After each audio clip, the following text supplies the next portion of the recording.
এই বিষয়টা নিয়ে সরকার কনসার্ন আছে এবং এই বিষয়ে আসলে প্রথম থেকেই এককভাবে সিদ্ধান্ত নেওয়ার কোনো বিষয় না। আপনারা জানেন যে মানে এই সরকারে আমরা গুড কোঅর্ডিনেশনের মাধ্যমে কাজ করে থাকি।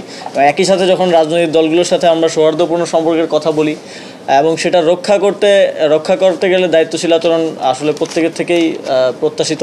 আমরা আমাদের পার্টটা দায়িত্বটা পালন করার চেষ্টা করছি, দায়িত্বশীল আচরণ করার চেষ্টা করছি। তবে এ বিষয়ে যেভাবে নাগরিক সেবা আসলে ডেডলকের দিকে যাচ্ছে, এ বিষয়ে আর আসলে চুপ থাকার মতো পরিবেশ পরিস্থিতি নেই এবং সরকারের উচ্চ পর্যায়ে এটা নিয়ে কনসার্ন আছে।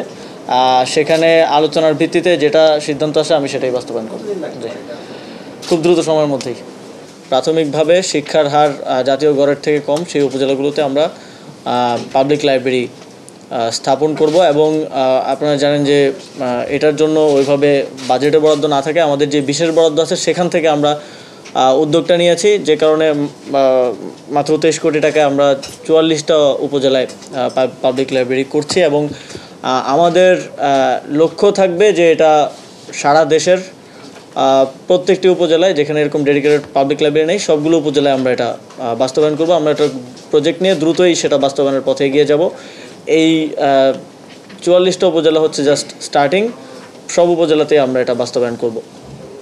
তবে আমাদের ফোকাস এরিয়া থাকবে হচ্ছে একটা আধুনিক মানসম্মত লাইব্রেরি, যেখানে আসতেও এই যে যেটা নিয়ে বারবার কথা হচ্ছিল যে এখন তথ্য প্রযুক্তির যুগে সবাই মোবাইল ফোন নিয়ে ব্যস্ত থাকে, এমন একটা লাইব্রেরি করা যেখানে আসতেও সবাই আগ্রহ বোধ করবে এবং আসলেই ওই লাইব্রেরিটা আসলে কাজে লাগবে।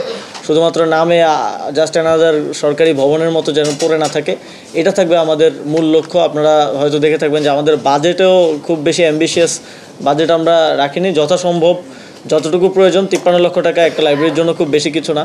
আমরা 44টা লাইব্রেরি করছি উইদিন 23 CR, সেটা রাখার চেষ্টা করেছি।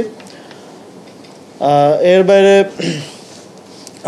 আপনারা জানেন যে বিগত সময়ে কিছু এলাকাগুলোর প্রতি রাজনৈতিক এক ধরনের প্রতিহিংসা ছিল বিগত সরকারের এবং সে কারণে কিছু এলাকায় অবকাঠামোগত উন্নয়ন থেকে শুরু করে সার্বিক উন্নয়নের ক্ষেত্রেই ডিসপ্যারিটির শিকার হয়েছে। আমরা সেই জায়গাগুলোতে স্থানীয় সরকার বিভাগের যে উন্নয়ন কার্যক্রম আছে সেগুলোকে রিলোকেট করার চেষ্টা করছি এবং আমাদের অনেকগুলো প্রজেক্ট আপনারা জানেন রিভিউ হয়েছে। ডিপিপি রিভিউ করে আমরা মোটামুটি চেষ্টা করেছি যাতে করে উন্নয়নমূলক কার্যক্রমগুলোর একটা সুষম বন্টন নিশ্চিত করতে পারি।